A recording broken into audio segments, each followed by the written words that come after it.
Nagikasang hot pursuit operation sa kapulisan pasado alas 2:30 sa hapon ning Agosto 28 sa barangay Bukid Jose, Abad Santos, Davao Occidental. Voluntaryong misurrender ang duha ka mga gikaingong suspect sa pagpatay kang Justin Fernandez Hasinal, 26 anyos, kaniadtong Agosto 27 ning tuiga sa Purok Kabuay, Barangay Sinawal, Jensan. Napalgan ang patayng lawas ni Justin sa kasagbutan nga matud pa daghan og dinunggaban lakip na sa iyang nawong. Surrender ang duha nga gilang silang Daniel Mahaling, 19 anyos, ug Bukol Cortez, 18 anyos, nga pulos residente sa Barangay Patuco, Balot Island, Davao Occidental, nga sa kasamtangan nakapuyo sa Barangay Labangal, Jensan. Sa pahayag sa mga suspetsado, gipahimakak nila ang aligasyon ni Jonard Lariano batok kanila. Sulod sa kuan, kwarto ni Justin.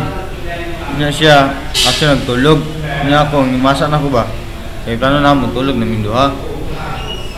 Ang gagapod na dungog niya na nagutong sa kuan, sulod sa kuan ba? Kwarto ni kuan, Justin. Niya, ato, pag tanaw sa kong gagaw, pag alsa niya sa kuan, kutsilyo, ang kutsilyo nanay dugo.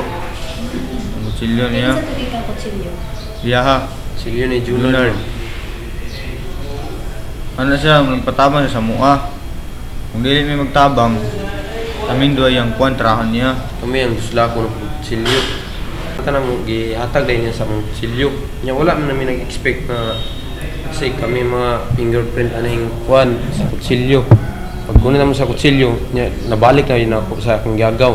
Gihatag na po sa akong gagaw sa Junard. Nagunit na ko sa kuwan sa tiil ni Justin.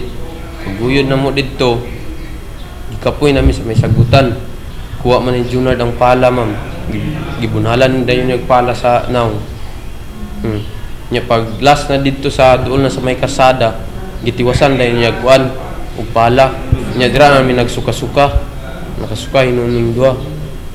Di wala namin na kuan sa kuan ba nakauna-una og tarong unsa ba niya na kay tungod nga kulbaan nami. Aminado ang mga naisgutan sa panghitabo ug ilang gihimo apan ang pagpatay sa biktima ang dili matud pa nila kayang mahimo. Duha ka bulan pa lang sila sa ilang trabaho isip cowboy, kauban ng ilang leadman nga si Justin. Patay labon siya may nagsulti nga nanas Justin no, trawo na ko turon.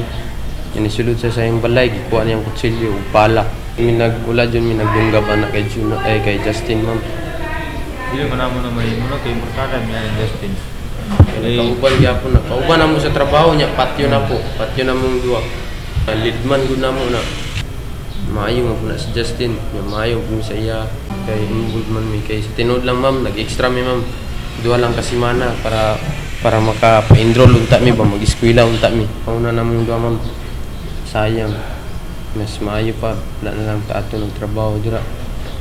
Mas maayo nang ita lang ta trabaho ato nga uban. Kahibaluan nga sa unang pamahayag ni Jonard nga usa sa nahimong person of interest sa kapulisan sa pagpatay kang Justin. Misurrender kini Agosto 27 sa buhatan sa Macar Police Station asa usa ka intensive interrogation ang nahitabo. Ayha nga miistorya sa pangitabo si Jonard asa dinhi migawas ang pangalan sa duha nga matud pa mga suspect. Andam matud pa si Jonard nga mamahimong testigo alang sa paspas nga kasulbaran sa kaso sa pagdakop sa mga gikaingong suspetsado. Apan gahapong adlaw sa pagtumaw sa buhatan sa duha ka suspect, mas nahimong suspense ang investigasyon sa otoridad. Pasado alas 12 sa kadlawon, Agosto 29, sa kuha nga video sa otoridad, makita nga nagilak si Jonard. Gani dili pa kumpirmado kung unsay buot pasabot ni ini. Gisulayan sa among news team ug kuha usab ang bahay ni Jonard, apan nagdumili na kining muhatag pa sa iyang pahayag. Sa karon mas gipalawman sa Macar Police Station ang investigasyon aron masuta kung kinsa jud ang nagpaluyo sa pagpatay kang Justin. In the heart of changing lives, kini si Brigada Russell Jean Mantile sa Brigada News Jensan, Brigada News.